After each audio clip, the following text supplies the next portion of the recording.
Hey everybody, and welcome to a Moo episode of Indie Film Cafe's Criterion Watch. Sorry, we do so many shows. And in fact, today's the day where we're doing one of Moody's What the Fuck Friday movies. So today I thought I'd do the opposite of a What the Fuck Friday movie and do a very, very, very good movie by Akira Kirosawa from 1963 called High and Low, which is one of his sort of film noirish kind of crime movies that he did sort of before the big samurai stuff that came around. So it's a really good movie, and so we'll be here to talk about it, and we'll be see right back. Yep. Bye. See you on the flip side.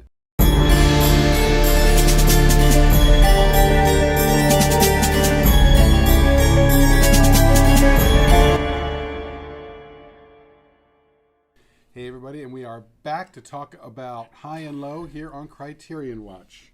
Woo! High and Low! So what did you think? This was the first time you saw this. Yeah, this is my first time watch, and I actually really enjoyed it. It was very good.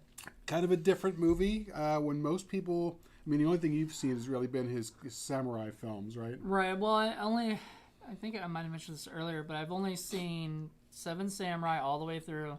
And some of Hidden Fortress, I don't even know if I got halfway through before I had to turn it off because I had a million things going on at the time. So, yeah, so this is more of a police procedural, a little bit of film noirish kind of a drama, kidnapping drama, but there's a lot that goes on. Yeah, I didn't even know it was a kidnapping drama at all. And it's a twist because it's not the guy's, the main character's kid who gets kidnapped. It's his chauffeur who gets kidnapped. We're gonna spoil a lot of stuff, so just be ready for that because there's just no way to talk about this movie without all the spoilers that's gonna ensue. It's funny because the movie starts off very similar to a way that, in my opinion, Kurosawa, a lot of his samurai movies start off. There's always, you've got these royalty, and they're all arguing about who should be leading, or who's going to be the next shogun, or something like that. That's pretty much what's going on here, except it's in more modern times. And it's a shoe company. Yeah, the National Shoe Company, which is kind of a joke. I mean, we kind of laugh about it now, but in Japan, post-war Japan, that's what they had. They had some national companies like that. So he's this shoe guy, and he's arguing with the other shoe executives because they want to do cheap shit like Americans do. And he would rather do the quality stuff that costs more, and there's a big problem because that's not what they want, and there's all this machinations going on. The old man out who's on his side, I guess, or whatever. Or he's on his own side, but they all want to it's kind of like they want to get rid of the current shogun and manipulate, somebody into being the next one that they can control, blah blah blah blah. It's just that it's set in modern times. I did like that. I did like that line in the movie where the guy says, who's gonna be the next one then, right? Because that's what Toshiro Mifune says. If you guys are trying to get a new guy, and I think they said we'll just find somebody we can control, and then we'll put us in a director, position or whatever. It's interesting. Yeah. So it's the same kind of thing going on. It's just it's more modern, and it's a different setting. Although a lot of narrative stuff, the narrative mechanics are the same. So if you like all of those samurai movies, you're gonna like this too. It's just that nobody's running around with a samurai sword. They're carrying briefcases and have sunglasses. No samurai swords in this one. But there's a lot of interesting stuff. You're going to see some interesting scenes that, like you were saying, would not be out of place in an Ed Wood movie of the same period, early 60s, where you get kids in the clubs dancing to the swinging music and early rock and roll stuff. And there's this whole thing with heroin and buying drugs. So we were saying, there's a little bit of French connection. Yeah, French connection going on there because they have to follow the guy who does the actual kidnapping, or he arranges the kidnapping. And if you want to hear us talk about French Connection, you can check our Film Freaks episode. Right. Because it's not a simple A to B to C here. It turns out the guy doesn't actually do the kidnapping, but he pays these other people to do it, and he has it all set up so that Gordo, who's the Toshiro Mifune's character, is the guy who's being manipulated and extorted. He has to follow these exact specific plans. He makes him get these 2 briefcases to put the money in, and they have to be exactly the same size, at this very specific size, and they don't really know why. And then they find out later it's because that's the exact size that the window to a train opens up, and he can shove them through the window as the train's moving, blah, blah, blah, blah. Mm-hmm. But, the guy's very, very clever, but then the Japanese police take over, and they very exactingly investigate every single little tiny lead. I liked how they did that, how they showed up. Like, they showed up at first, they were in a delivery truck. Mm-hmm. And they said, oh, the delivery truck is here, not the cops. And then, they're in their uniforms or whatever as the delivery people. They come in and then they take off their delivery things and they're cops and whatever. Because the lead detective was like, the guy could be watching us. And, of course, he was. He was. Yeah. So he was very smart on that. I almost thought he was in on it, like that. And this is a mystery, So a lot of times you're wondering who could be the, and the, was it 3 or 4 people that are chatting with him in the beginning of the movie. You think, at least I thought at first they could have something to do with it. That would be one way of going about it, is that they're the people paying the people off to do that. In a way, it reminds me a little bit of Seven, in the way that you have this one guy who is, his mind is completely bent out of shape because of the world that he's living in, and he goes to these extreme measures in order to get what he thinks he wants. But, unlike in Seven, he more or less gets away with it, whereas in this case, he doesn't, and it takes an awful lot of investigation, an awful lot of stuff to go on. And, the first half of the movie, it's all about Gordo and his reaction to the whole thing. But then the second half, it's pretty much mostly the police chasing out every single lead, and that's when it goes from Toshiro Mifune over to Takashi Shimura, who's the other really big oak tree and that supports the Kurosawa movies. So I loved seeing that. And he was the guy who's mainly in charge. And, he's giving all of the teammates their own little section, their own little clue. Like, you got to take the trolley sound, and you've got to take the bills and the serial numbers, and you've got to take the tire marks. Motivations. You got to take the paint that we got from the scrape. And they all have to, run out everything, and it eventually, little piece by little piece, they start putting it together. But the really good thing is that it's the little kid who goes off with his father, because his father feels guilty about putting, this is the chauffeur. We've got to mention, the chauffeur, you mentioned it earlier, but the chauffeur's son is actually the one who's taken, not Toshiro Mifune's son. So at one point, even Toshiro Mifune's character is just like Grogu, I think is his name, or something? Gordo. Is looking Grogu. That's the baby Yoda. Gordo is telling him basically, I'm not paying this. They're gonna have to come after me. Blah blah blah. Seems reasonable, right? And then kind of a dick move, but sure. Especially when it's not your son. But he knows it's going to lead to his complete failure, which is what happens. Yeah. So they end up having to do that, and then when they're out actually doing the drop, they notice that it was a man and a woman, that were there doing the drop or whatever, which doesn't necessarily mean they're the kidnappers, but they're the ones helping the kidnapper out, or whatever. It turns out they were paid through drugs, and the kidnappers gets rid of them by giving them drugs that are way, way, way more pure than they actually ever had before, which he knew because he's an intern at a hospital, so he understands all that kind of thing. Only thing is he doesn't know that they died, because the cops say, okay, let's use that to our advantage, and they find something that they wrote to him, and then they forge it, and then they say, oh, give us more dope or we're going to spend all that money. And that's when the shit hits the fan, and he's got to go out and find more dope, so he's got to go through this whole rigmarole, and he goes into Dope Alley, which is like a nightmare, this nightmare alley of all these horrible poor dope fiends, and in 1963 Japan, not the place or the scene or the people you would expect to see from that period or that time or from this director. But there it is. And that's why I meant it's got a very noir kind of feel to it, where it's got these sort of nightmarish images, and it's got some bad things that happen, and it's not the cleanest, and it's not the it's definitely nothing like his samurai films, right. and stuff. So this is definitely a different take on it. Just like but yeah, so he goes in that thing, and and so in a way, like, this is terrible, but like the cops kind of helped murder somebody, like, not like because he did it, but like they allowed him sort of to, so that they could give him a longer sentence. I know, but isn't that really messed up? Well, it is. On the other hand, I'm not sure they quite found out. I mean, he figured it out as it was happening, so they didn't really have time to do anything about it. But when they did figure it out, they were kind of like, oh, okay, well, let's see what happens. What happened to the girl? Oh, she died. Oh, oops. Oops. I mean, that sucks. I mean, I know.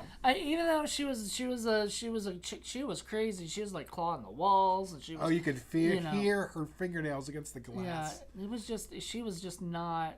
She was probably going to die of an overdose or something, at some point. But still, like, you don't. I mean, you sort of. These cops sort of, in a way, they didn't know that he was going to do that, but like in a way, they sort of also allowed. They could have prevented it. Yeah. I mean, not really. What could they have done? Like arrested him because they can't. They couldn't. They didn't have enough. They're in proof. but they're in the same position that Gordo is. Whereas they could ruin their own thing by doing the right thing by saving somebody, but they choose not to do it. Just as he makes that choice to go ahead and destroy himself. So so they're just as evil as he is in a way. Well, they have the same choice, but there you go. There's the high and low. Is everybody has a choice to make, whether you're going to take the high road or whether you're going to take the low road. Gordo takes the high road when he allows to, and then all of his stuff is stripped away from him. Like, they're doing like an auction at the end where they're putting all the stuff on. All his shit everywhere he goes. They're putting stickers on all his shit. On the clock. When the clock rings, you can see it. It's a shame. He sits on a couch and they're like, yeah, there you go. And they're like, you're gonna have to buy this back later. After the auction, it's fine. You can sit on it. It just felt bad for him.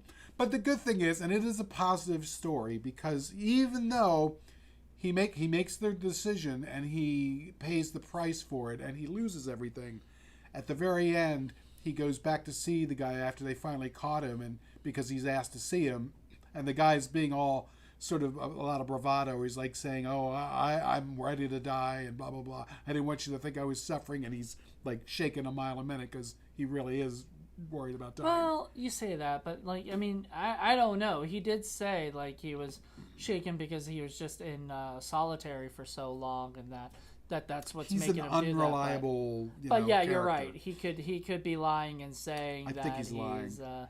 But at the very end, even though Gordo has lost everything, he's also built himself back up a little bit, because he says he's with a smaller company. He's trying to build it up so it's a rival to National Shoes. And, he's got, the love of his wife back, because clearly his wife wanted him to try and save the kid. And his wife didn't care. Well, and so there's this really great scene where she's yelling at him about, like, you have to save this kid. You can't that's your chauffeur's kid. Like, that's so messed up. If it were your kid, you'd be doing all this. And then he was like saying, but if I do all of this stuff, we'll have no money. And she's like, it's not about the money. He goes, yes, it is, because that's all you know. Right. You've never known anything other than this money. You can't say that. You're going to be, so you're saying that $30 million is not enough. It's not a lot of money. You're being selfish, and stuff. And it's an interesting argument. It is, but I mean, I'm sorry. Like, okay, so my parents, right? They are one of the people, like, if, my dog's about to need to get, like, he's got cataracts and all these bad things. They're willing to spend as much money as they can to help, my dog out. You imagine what they would do for the children, and everything like that. So, like, Someone think of the children.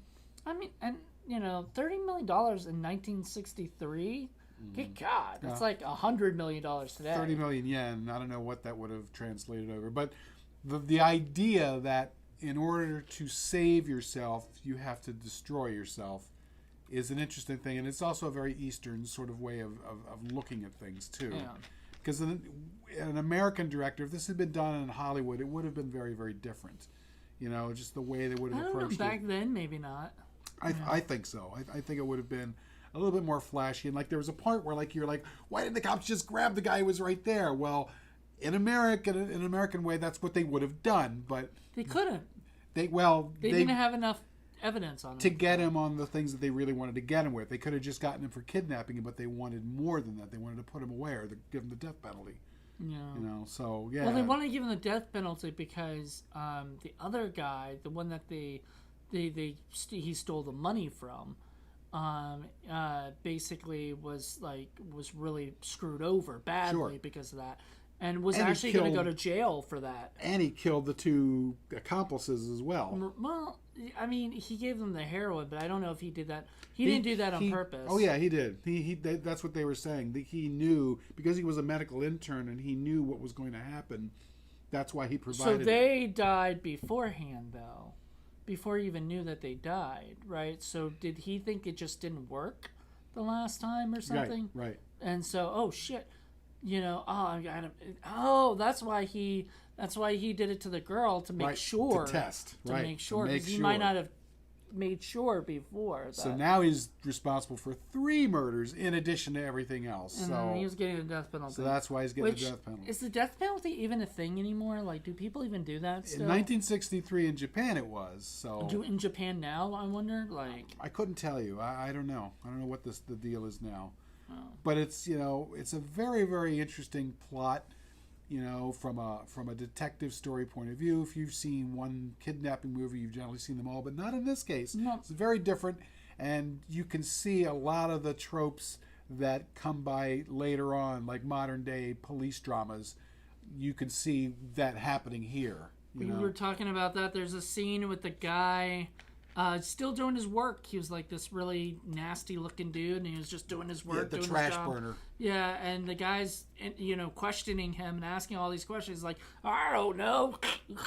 And John Mulaney, a comic, has made fun of like Law and Order, because Law and Order has these scenes where everybody is always doing work when they're being questioned by the cops, or just like taking packages down and boxes and stuff, and like, well, I don't know where that person went, but I think blah blah blah. And it's so funny because you see that in this, and you're like, so this is probably where like that actually came from. Kurosawa is very, very good at using these character actors who just you only see them for like a minute, and yet they're fantastic and they're absolutely believable. Like the filthy trash guy, the chick in the nightmare, or was it the drug alley, overdose alley, whatever it's called, heroin alley. She's like clawing up. I mean, she looked like a fucking zombie or something. It was really intense.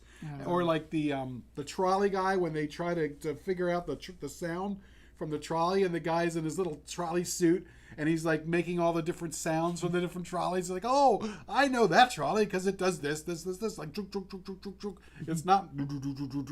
He's like totally into it, So he's got these little guys doing little characters, but they're so good and they're so important and they're so, spot on. Even to like, I don't know if this was told by the guy, but there's an extra in the scene, the restaurant scene or whatever. Oh, the club scene. Yeah. And he's just like, like dancing. He's going around. He's like all happy. He's a black guy. He's all happy. Comes up to the bartender and he asks the bartender for some $5, like to give $5. And then the bartender's not. The bartender's just like, I don't know what's going on. It was a here. very interesting scene because there were a number of Western people there that you could see. So there were Caucasian men and women. There were some African American men and women. There's even a guy with a turban on. He looked like he was from India, I guess. So I guess Tokyo was kind of a multicultural scene back in the 60s. I wouldn't have guessed that, but who knows? You can consider Akira Kirosawa diverse. Yeah, so there you go. In his casting. It was very interesting. This is post-war Japan we're talking about.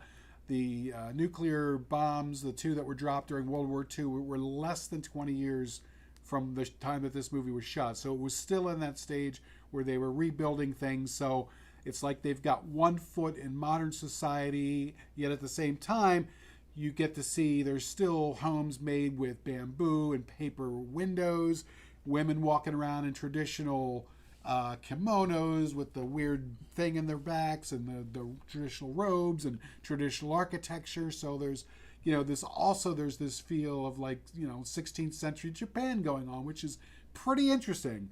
So, and the movie brings both of those out a lot, in my opinion, and it's a fascinating little time capsule, and just kind of the way that the Wim Wenders movie, the one we saw, the Angel Angels, movie, yeah, where it's just kind of like an encapsulation of West Germany, just before the wall fell. Desire. Yeah, Wings of Desire. Wings of Desire. This is just that little slice of Japan in 1960s, the early 60s. It's really, really cool. Yeah. And what did you think of the cinematography and some of the shots? You were pointing out too, like there's like this depth of focus, and getting everything in the shots and stuff like that, which you don't really.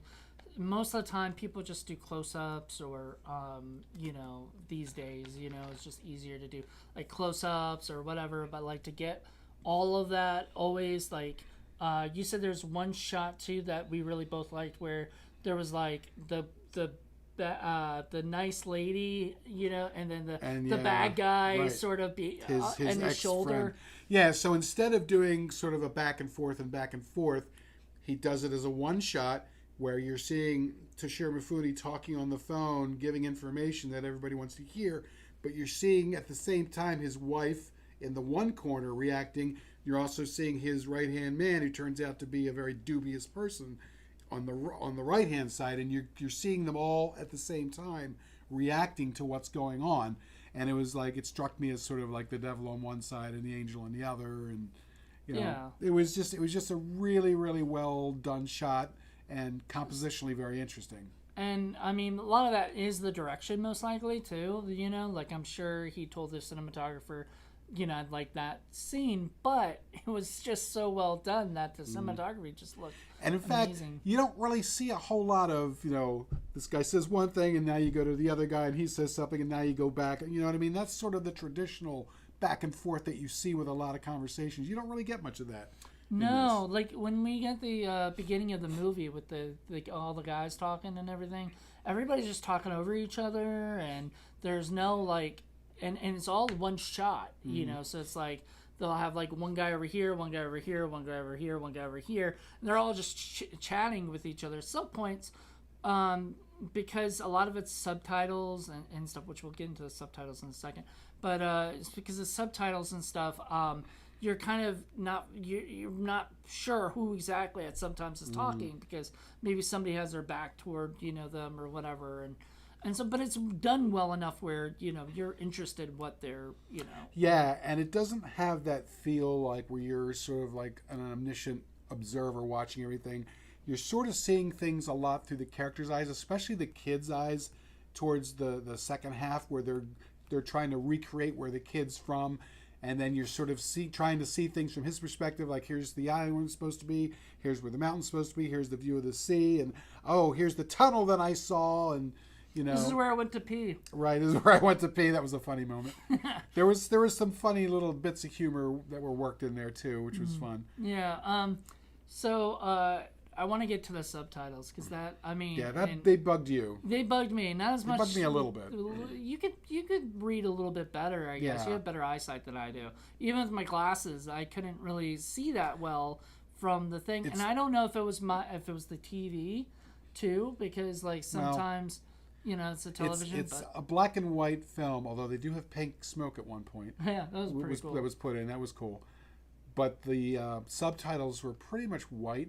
And so sometimes the position of the white letters against a whitish background would blend in. Yeah, it and wouldn't you blend barely in. ever. You would read like a few words, and then some of the other words you couldn't completely make out.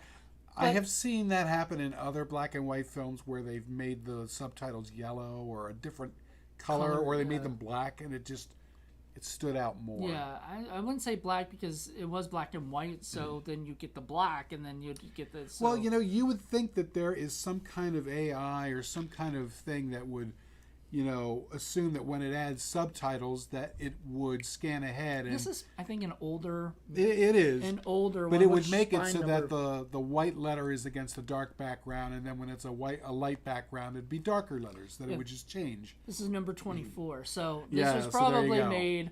I mean, I don't know if Early it came on. out earlier. I mean, earlier this year or anything, but this was when they made this, probably with the subtitles, they weren't thinking of probably high definition. They may not have had the technology for that, and it may not exist now. I don't know, but it was problematic. I could see for those who don't who weren't able to read it. Yeah, so just so you know, there might be issues with that. You might have issues with that, like I did. You might not. I don't know. It depends on, maybe the TVs are better. If we were watching a regular TV, we weren't watching it on like a 4K definition television. So if you're watching a 4K, it might. There are some look better. people, and I've never quite understood this, but there's some people that don't like black and white movies to begin with, which is ridiculous. That's just stupid. And then there are people that don't like foreign films because they don't want to have to read subtitles. And I don't know whether sometimes it's because of vision. Some people, it can be distracting, because I sometimes I'm like that myself, especially if it's on a movie I'm very unfamiliar with and I want to focus my vision and my attention on the visuals. And because film is a very visual happy medium, the visuals are very important, but because I don't know what's being said, I have to actually split a little bit of time just to read the dialogue. That can be a little annoying from time to time, but I'm not going to say I'm not going to watch a movie because of that. I'd prefer it to be in the regular language other than like dubbed, because sometimes dubbing sounds really terrible. Most of the time, dubbing's not very well done, which is unfortunate. Because if they could do a really, really good, I mean, it's expensive to get really good dubbing down, but if they could do that in a way that it's seamless and it seems natural. It seemed like the people were talking, and that would be great. But usually it's not like that, because that's very, very expensive, and it's just simpler to put in subtitles and be done. It always reminds me of was it Police Academy 3? I think it was, but there was one bit where Michael Winslow, who plays like Motor Mouth Jones, who does all the voices. He'll sort of goes, "Hi, you want to fight? I'm going to kill you."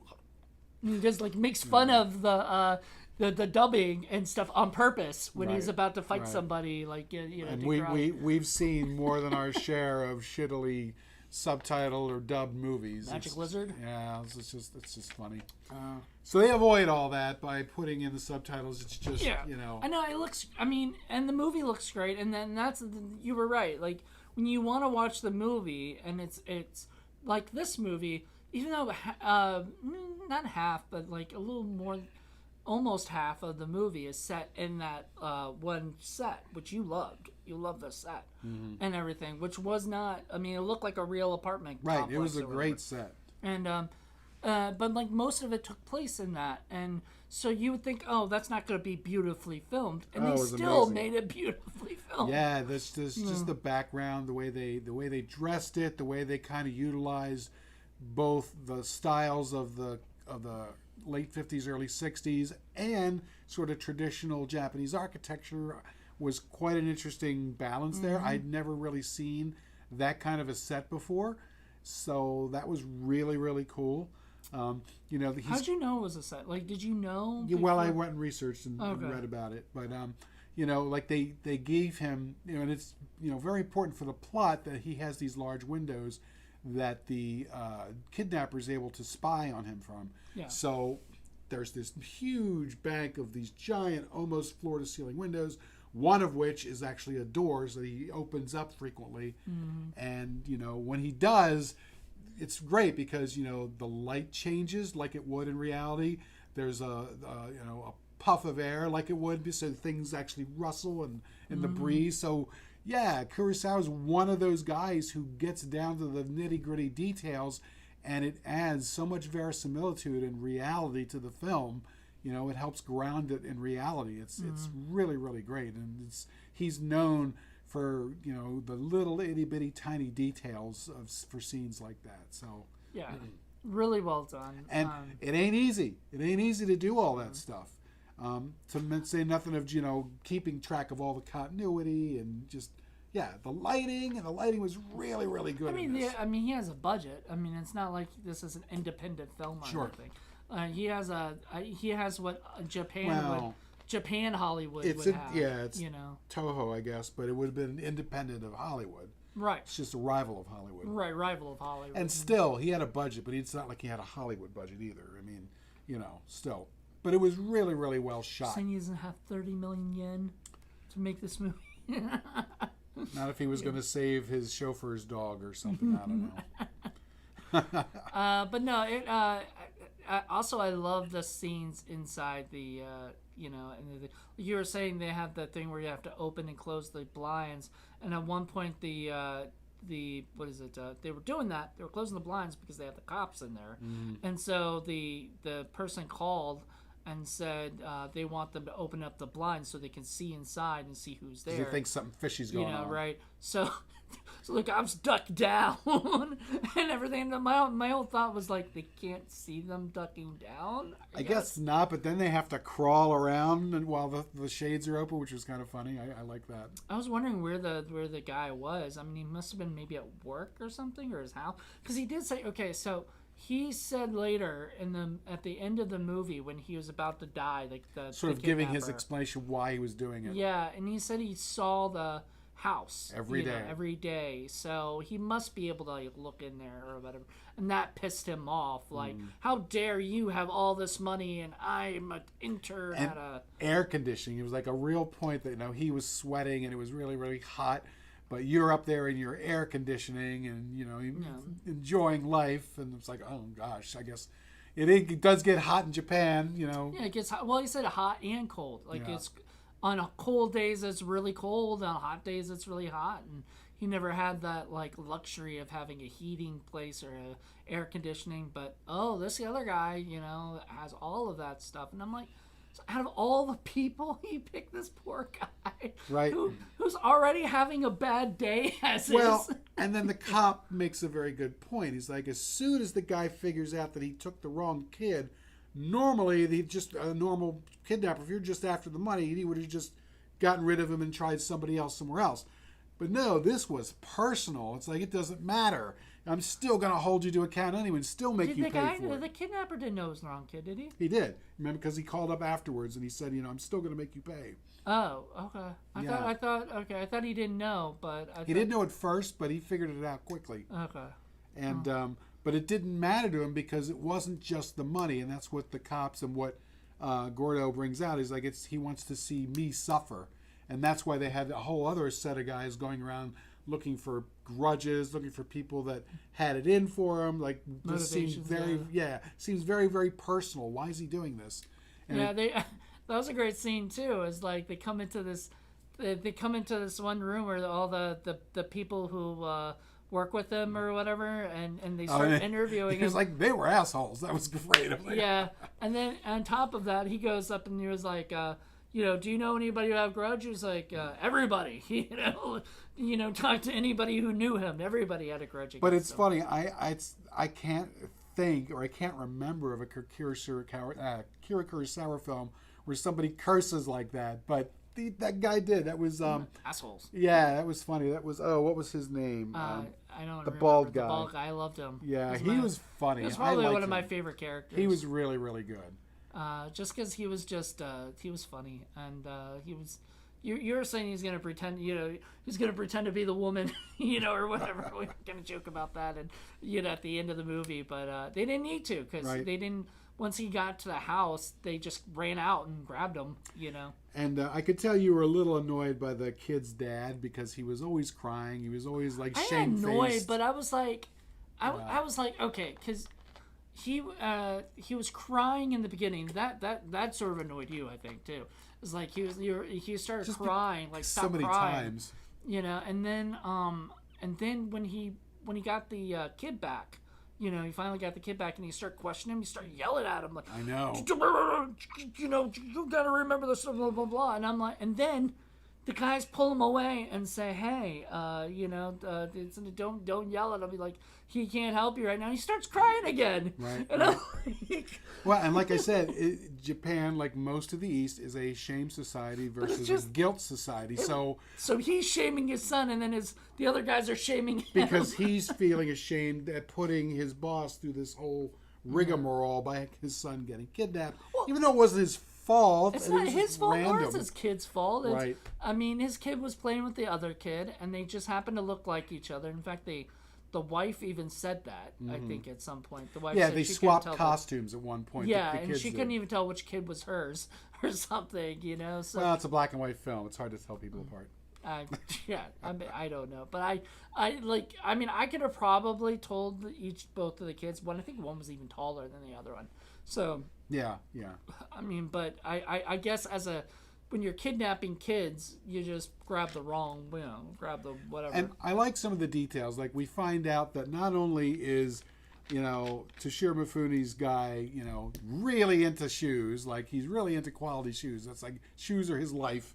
But before that, he was like, back in the day, shoemakers used to make cases, so like briefcases. So when he finds out that the kidnapper wants him to stick this money in these very specific briefcases, the cops decide, well, we're going to put in this one powder that like it emits this terrible odor if it's burned or if it goes in the water. And we're also going to put in this other powder that emits pink smoke if it gets burned. It's like, we got to just figure out how to do it. And Mifune's like, well, here. And he takes the briefcase and he pulls out his bag of tools. And remember, they're all like looking at him. He's like, yeah, this is the kind of thing I used to do. And he sits there and he goes through it and he manages to hide all of the powders. And then later on, after the cops plant the story that one of the bills that they traced had been spent, and this is what causes him to freak out and decide he's got to go back and get more dope to kill them. He tries to get rid of the case by having it burnt when he takes it to the filthy guy, and then that's when they see the pink smoke coming through there. So they knew where it was coming from. Right. So that's where they go to the dirty guy and chat with him for a little bit while he's doing his work, and everything. It was a well done, made plot, right. it's, someone thought about it. Somebody sat there and actually, made all the little connections to see what would happen. And did Akira Kirosawa write this? I don't know. He usually writes, if not the principal writer, he at least contributes for most of his film, but it wouldn't surprise me. I don't recall. So his director was Akira Kirosawa. Producers were Ryuzo Kishimiya. I'm not going to even say any of these. Whoa, they have 4 writers on this, including Akira Kirosawa. So yeah, you always say though, like 4 writers, you always get worried about that. I think 4 writers means they cared enough about this. That's it's different. And Kurosawa almost always, he's like Kubrick. They will contribute. Why? I know. Why did this? What happened? It got damaged. How did that happen? It happened. He doesn't want to say. No. But yeah, the devil's in the details when it comes to the narrative and it comes to the writing. And Akira Kurosawa is one of those guys who he really, really pays attention to the details. And the details matter. And when you pay attention to the details like that and you give everybody a proper motivation and you follow out the narrative to its logical conclusions, you could do all that in the writing long before you get up there and do any production, and you have a solid story that makes sense and all makes sense. This is the kind of thing that you can do. We talked about Hitchcock before this thing, or whatever, about something completely different. And Hitchcock was very known for finding writers and then having them write whatever, basically he told them what he wanted, and then they go and write it, and then if he didn't like it, he fired them and hired somebody else. He was into firing people. He fired Ray Dennis Steckler just because he almost ran him over with a camera. With a camera? Mm-hmm. It was an A-frame camera. Oh, and he almost ran him over? Yeah. Oh, that's reason to fire. That's not a reason to fire somebody. It's a reason to get them in trouble. Say, hey, bastard. Yeah. Well, whatever. If it hadn't been for that, we wouldn't have gotten Ray Dennis Steckler's wonderful career of weird, cheap, silly movies, which I love. He was doing for revenge to Alfred Hitchcock. He was like, screw Alfred Hitchcock. I'm going to make my own. Well, it's so funny. Steckler has connections to Hitchcock, to Stanley Kubrick, to a bunch of great directors. I wish he had a connection to Akira Kirosawa, but he didn't. Are you sure? I'm pretty sure. Maybe you got to do some more research on that. I'll have to do more research. Put them together in Google. Akira Kurosawa, a lot of people really liked him. I wonder what Hitchcock thought of him, because at the time they were making, rival movies. Movies and stuff. So I don't know if he supported his films, or if he was sure he did. Maybe, or maybe he was like, fuck this guy. Yeah, people who make quality movies are gonna enjoy quality movies from other people. Yeah. And then rip them off like Brian De Palma. In the 50s and 60s, world cinema was becoming a thing. I mean, there was great French movies coming out. There were great English movies coming out. There were, Eastern Europe was putting out a lot of really good movies. Russian movies, Czechoslovakian movies. There was all sorts of stuff. The late 50s and early 60s had a really big flowering of world cinema. Mm-hmm. And this, Akira Kurosawa is one of the guys who helped promote that, or helped push that along. And this is one of his films. So, he had been making movies like this for quite some time for a Japanese audience, but, it wasn't until the late 50s that America got a sniff of the kind of movies that he was making, and all of a sudden it's like, whoa, and it wasn't like he was the only one. There are a number of really good Japanese directors. It's just, Kurosawa tends to get the most press because more Americans know about him than others, and some of his movies are really the top shelf. This being one of them. And I was telling Moody earlier, I've seen probably about 14 or 15 of his films, and they are all, the ones I've seen, fantastic. Mm-hmm. The man just never made a bad film, and part of it is because he's extremely exacting. He knows exactly what he wants. There's a famous scene in Ron where he's waiting. He had to wait 3 days and film 3 days for the exact moment he wanted for a sunset, and he wouldn't accept anything less than what he exactly wanted. And of course his producers are like, that's wasting time and money. He's like, I don't care, I want what I want. And Stanley Kubrick was the same way. He was famous for having people take 100, 200 takes, which it's exhausting if you're an actor. But then later on they're all like, oh, okay, I get it now, because he got exactly what it is that he wanted to get. So it pays to be that exactly. Not everybody can be that. Not everybody has the luxury of being like that, because usually if you're working for a studio, you got a schedule to keep, and you've got all this other shit you have to deal with, and you don't have that kind of a time frame. And frankly, most studios are not really interested in art. They just want to make a movie that they can make a profit off of. That's really all they care about. But people like Kurosawa and Stanley Kubrick and Martin Scorsese, they have the luxury of being able to wait and make the movies that they want with the visuals they want. Tarantino's up there too. Now he is, yeah. Although he may not be for much longer. Well, it's supposed to be his last movie or whatever. But I mean, we'll see.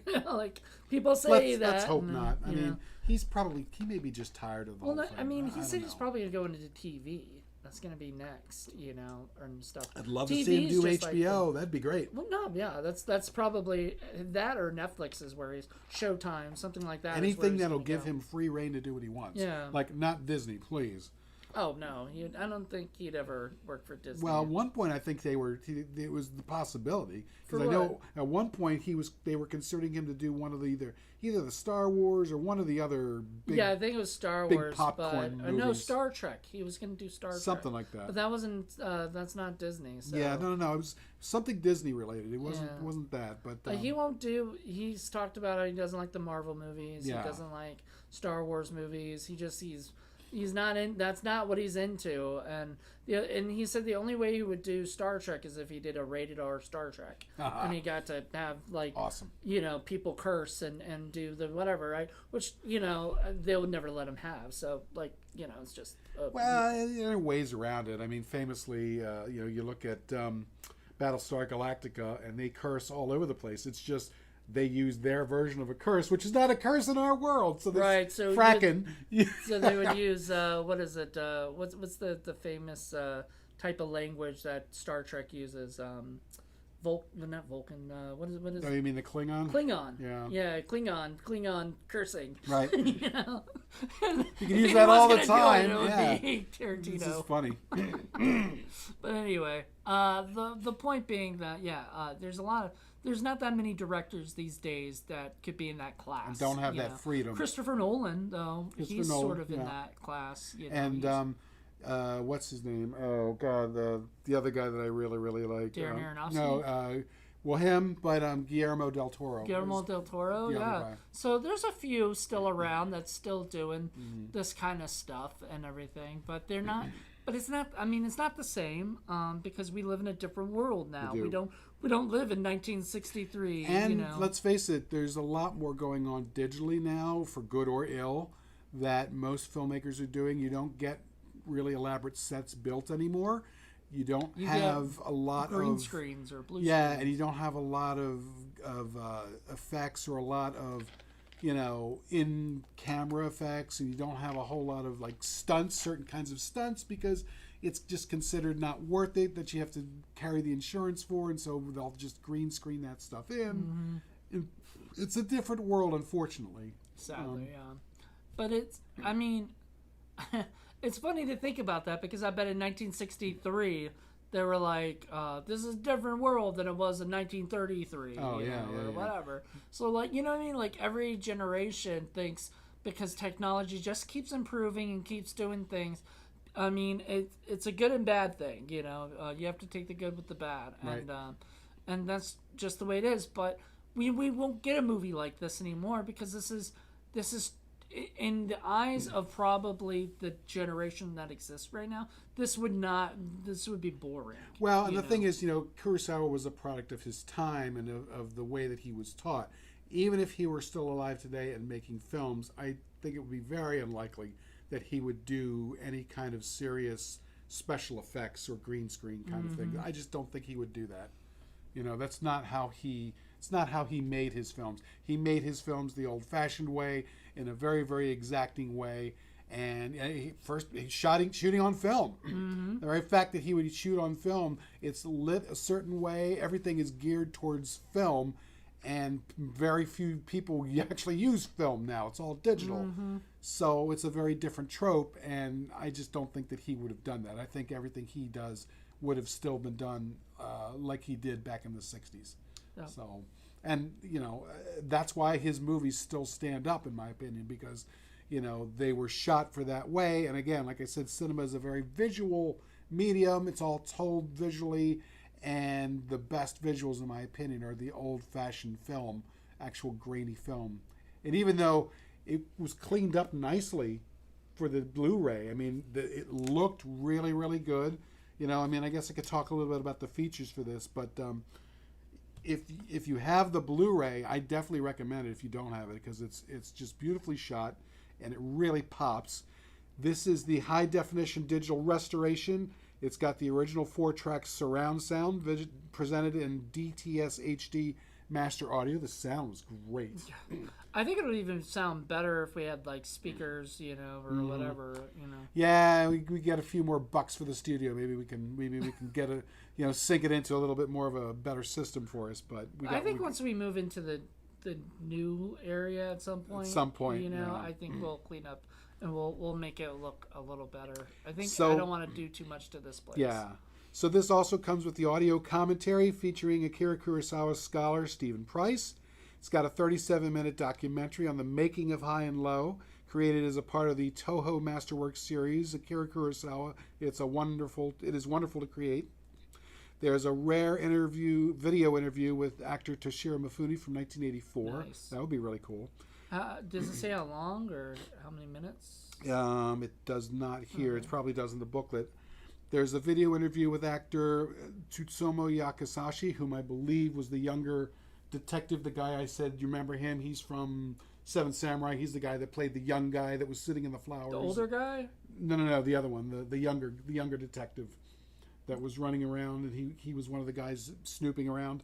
Was the main detective? Or No, he was one of the other ones. He was one of the secondary ones. Oh, okay. Yeah, I don't really remember necessarily, but I remember you pointing out the one guy that was like the Mifune before. Oh yeah, you know, Takashi Shimura. Yeah, that's the older guy. Yeah, but he was only in it for like a split second, I guess. Oh no, he was in it. Was he? Yeah, he was the main leader of the group in the whole second part. But the second part, but he wasn't in it as much as. No, he wasn't as much as. So, but this also has like trailers and a teaser. It's got a booklet featuring an essay by critic Jeffrey O'Brien and an on-set account by Japanese film scholar Donald Ritchie, which sounds pretty interesting. So it's a look at this. It's a nice thick booklet here. It's 35 pages long. Yeah. So it's got all kinds of fun details. So if you're into this sort of thing, if you're into details and background stuff, and I love that kind of a thing. He likes the history of it. I do. And I mean, you do a lot of research. That's one of the reasons why I go for the Blu-ray and for the Criterion specifically version of this. And so let's talk like real quick. 'Cause Criterion, I mean, we do Criteria Watch. We've done 3 seasons so far, and this is our second Akira Kirosawa. First one that we ever did was Seven Samurai. And I had not ever seen it until I watched it, by myself. We decided not to do it together in the studio because at that time we were doing a couple things and we didn't have time, or whatever. So you wanted to have the time to be able to turn it off and on when you wanted to. Yeah, not to have to watch it the whole way through because it's like over 3 hours. That one's a little longer than this one. It's over 3 hours, but it's close. I think it is, but I could be wrong. But yeah, so it was long. So I was just like, I want to be able to turn it off and go to the bathroom or go do something else if I had to come back and watch it. And so millennial with his ADHD problems. Yeah, that's me. Take your Flintstones chewable, millennial. Yeah. I used to have those. I'm sure. And Dimetapp. Take your Adderall or Ritalin or whatever that stuff is. I never did those. My parents never thought I had ADHD. They were wrong. I'm pretty sure. Your whole generation has it. I know, but you know what? I was talking to one guy, and this has nothing to do with the movie, but I was talking to one guy and a friend of mine, and I said, I've got ADHD, and he goes, "You don't have ADHD. You're just a man." And he was an older guy. Well, usually you can tell generationally because the boomers and the Gen Xers, if they're in the theater and it's a long movie, are just sitting there watching it, and then the millennials and younger are the ones squirming around and looking at their phone and just doing anything but watching the film. I'm like, watch the movie. I know, he used to always get mad at me. Nowadays, whenever we watch the movie, I just keep the cell phone over, charging because... Well... Especially people like Kurosawa and Kubrick and these are guys that specifically will put in, specific clues or visuals or specific things, and you're going to miss them if you're not paying attention. And there's some like there's stuff you didn't notice. I'm like, dude, there was this. Like, well, sometimes some of it's because you also can read the thing. I could not read the subtitles, so sometimes I miss things or whatever through that, but sometimes I miss little things, and it wasn't, it's just, I don't know, I just missed it, but there's so much, and it is a movie that, like, I would love to watch more than once. This is a movie you can watch multiple times, still enjoy it, and you will pick up new things, so that's always a good mark of a film, too. Yeah. So. This is just really well done. It's funny because you can't really say, like we said before, I don't think he's made a bad movie. Like, I don't think anybody can go, thumbs down to Akira Kurosawa's movie. And, Kurosawa is also the master of adding in just enough little bit of humor to break up the tension so that it's not just a never-ending drama that just has to keep spiraling and spiraling. He'll have these little scenes or little bits that humanizes all of the characters because... people do that. They'll joke around, even in very tense situations. Someone will make a joke. Or even say things that's not a joke to those people, but to us will make us laugh. Like the peeing. Like, that's where I peed over there. Right. That's a funny moment. He wasn't saying this to joke or say, be funny. He was literally pointing out that that's where he peed. That just made us laugh because, like, of all places, a kid, of course, is going to think of where he went to go pee, and notice it. And then... right after that, they drive around, and he's, the father says, do you remember that? You know, and he was like, oh, I never saw that. You know, I wasn't over on that side. But there's like little bits of banter between the cops where they kind of will joke on each other a little bit and they'll say something cute. And it's just enough to sort of, like I said, to humanize the characters and to help break the tension. And he's really, really, really good at that, especially because, like you pointed out, Kurosawa's movies tend to be on the longer side. So you need that, but it's a very difficult thing to be able to do, to be able to write that sort of where it's just enough where you don't push it over and change the tone and now you're like confusing the audience because like, well, wait, is this a comedy or, you know, because you don't want that. A drama? Like, right. what is going on here? Right. So you don't get that. So he's really, really good at that. So that's a mark. Definitely, I guess, a film noir. I'm still trying to figure out what makes a film noir necessarily a film noir. I would say it's film noir-ish. It's film noir adjacent. There are definitely parts of it that share some of the film noir there, but it's different than a classic film noir. And I think that's maybe that's on purpose because he Sure. doesn't want to make it Sure. like every other film noir movie you've ever seen. Sure. Because that would be boring, right? And that's the other mark of quality that you get with these better directors is that they're not interested in making the same movie that's already been done. They want to make something different. They want to make something unique. They make something that stands out. Something that stands out. From that thing. And I feel like that's the problem with Hollywood now, especially, is that...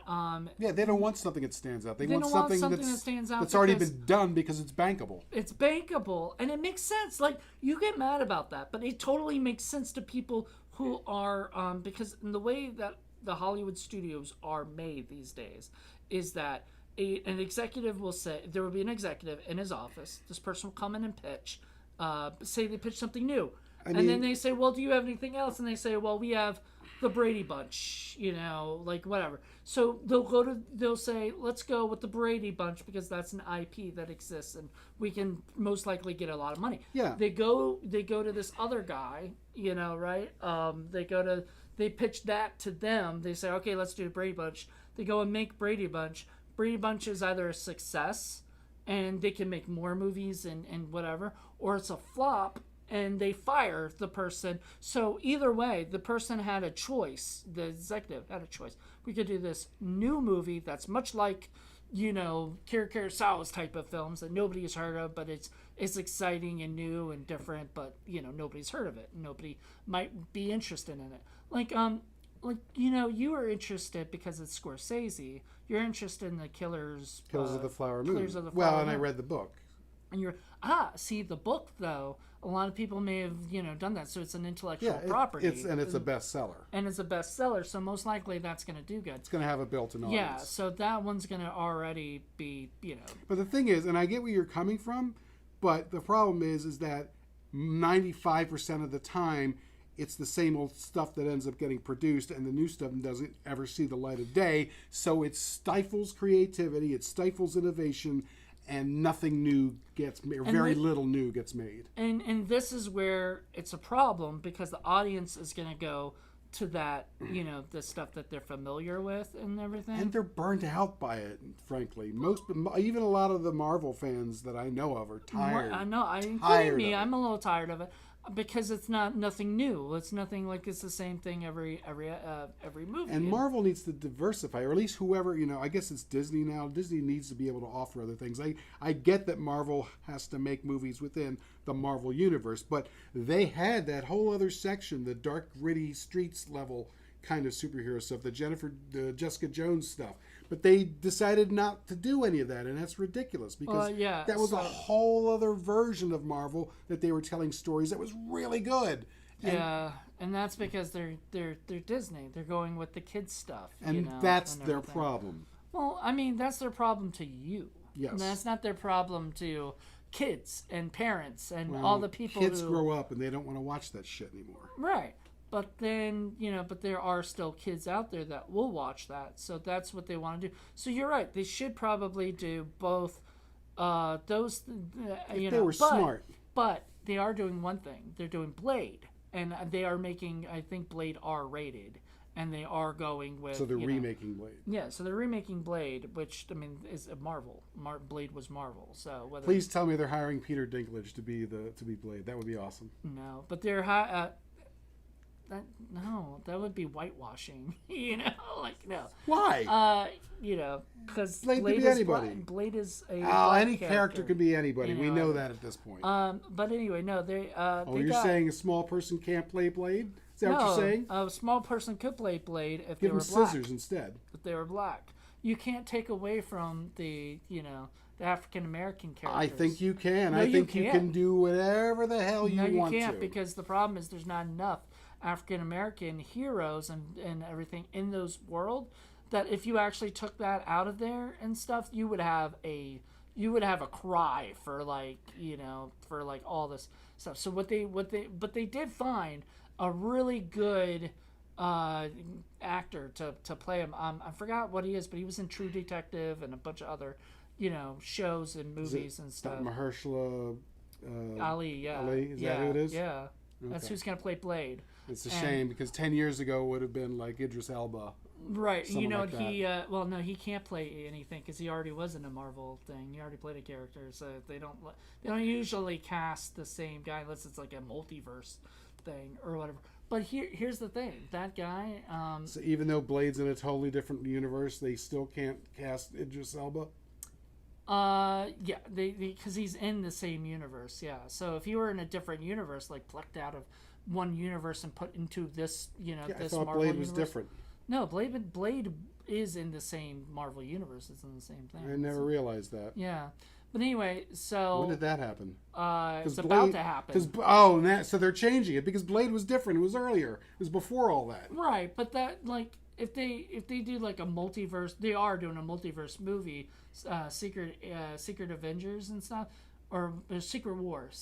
When they're gonna do that, they're going to have every character from every Marvel property that's probably whatever. So I'm sure Wesley Snipes will be back as Blade for. So they're gonna take other properties and change it so that it fits into their Marvel universe. Well, Thank God they didn't take Toxic Avenger and well, but Blade was always Marvel. See what I'm saying? That's the part I never knew. Yeah, so Blade was Marvel. It was a Marvel comic, and then New Line owned it or whatever. Now New Line doesn't own it, and it reverted back to. All right, because I remember seeing the original Blade, and it never mentioned Marvel. Yeah, ever. I think it did, but you just never saw that because you never paid attention to that, No. But never thinking about that. But anyway, the point is, the guy that is doing it. The one thing I want to point out was I can't even say Mahershala Ali. Mahershala Ali. He was making sure that his Blade was good, and they actually fired one of the writers because she wrote like a 90-page script with very little action. Very little action for Blade. Yeah, like 2 scenes of action. Yeah, What's the point? Yeah, that's what he said, and the director was like all for it and stuff, and so he got fired, and so now a new director is being hired, and got hired, and now new writers. It's like saying, let's make a new Indiana Jones movie with nothing happens. Creator is one of the writers. Oh, okay. So you might actually like it. Who knows? I don't know. But it's going to be a different thing. I don't know. So anyway, that's nothing to do with Akira Kirosawa. But I prefer Akira Kirosawa, frankly. Yeah, no, I know. And no matter what, we still love the Akira Kirosawa stuff. And we'll always, I think if we do another one, which I'm sure we'll do in a couple more seasons. If not Criterion Watch, you'll see it pop up on Film Freaks. Yeah. Because there's so many of his movies, too. We can't necessarily do it all for the same show or whatever. And but there are other Japanese directors that I'm also going to be bringing up, too. So I did buy a couple other ones in Criterion, too. So there will be a few more Japanese films. Have you bought House yet? I have House. I don't have the Criterion version, though. So I want to get that at some point. Yeah, that's a good film. It looks really weird. It looks like something for What the Fuck Friday. It's very weird, yeah, and it would definitely fit. What the Fuck Friday. See, that's the other thing. We had so many different shows. We want to spread some of the Criterions around too. That's kind of why we did that, is so we could get to all of these other movies, because there's so many movies. And that's why, because I think we started with Criterion Watch, and We then we're did. like, let's go with Film Freaks so we can watch non-Criterion. The problem films. is I don't have the money to buy 3,000 Criterion movies, so I can only get a few that I don't really, have really enough like. money, but I buy as many as I can. You know, I want to have. I mean, my goal, and this sounds crazy, is to have them all. Like if at luck. all, if I get to be a millionaire, I'll buy them all. I only really kind of want the ones that I really, really like. Right. Well, I mean, I want to have a library where. Although there are, I mean, shit, I couldn't tell you how many that there are, but I know I haven't seen half of them. So there's plenty out there, but there's plenty out there that you haven't seen. I'd like to see them before I invest the $75 to buy it. You know what I mean? Well, not 75, Wow, like close. 20. You know, During the sale. During the sale, you have to wait till July and November. Otherwise, they're like $40. November's coming up, man. Yeah, that's You true. know. Well, speaking of which, definitely November's go coming up. out and buy yourself High and Low. You're gonna like it. Trust me. Yeah. So we'll be I guess is that it, or That's is it. there anything else? Okay. Nope, I think we hit it all. So yeah, go. We hit the high and we hit the low. We did, which we were talking about though. We were gonna, so you brought that up. Like it's the highs. There's been highs and there's been lows in this movie, and that's exactly what happened. Yep. But I missed. yeah, you definitely missed. You don't want to say That was my low, not my high. Yeah, it was definitely a low moment. All right. So anyway, next month we'll have a new Criterion Watch as well, and that'll be the month of the sale. So that's gonna be really fun. I think we'll do another. That'll be your mine, Criterion Watch. It'll be my What the Fuck Friday. I know, and your Film Freaks. There you go. There. Oh my goodness, it's gonna be the month of Paul. Get ready for that. You have the We gotta find some other folks to bring in there because I know Joe Lim would have loved this movie, but she was away this weekend. No. You know. She'll be back for we'll get her for another Akira Kirosawa film or something. Yeah.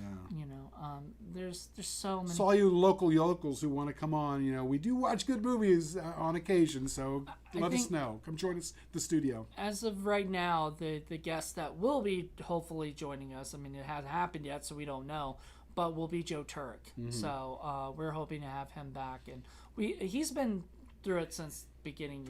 And I know he wants to see the second half of the Lady Snowblood movie that I showed him. I showed him the first one. Yeah, we'll do that. We'll do that for sure. I think I told you what I have planned for next month, but we'll do Lady Snowblood. You did. Yeah, you know, trust me. But we'll do the Lady Snowblood 2 at some point for sure. Good stuff. I loved Lady Snowblood. And I didn't get to see it with them. Great movie. But I saw it on my own, and I was like, man. And another example of a great Japanese director who's not Akira Kurosawa, but you know, Kurosawa gets all the headlines, and rightfully so. But there are other great directors from Japan too. So there you go. Well, thank you guys for checking us out. Join us next month for a brand new episode. Until then, everybody. Bye.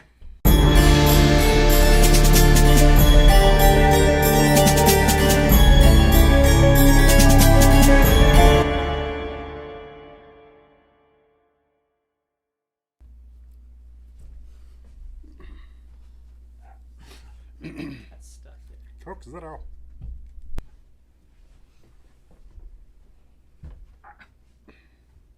That's where I peed.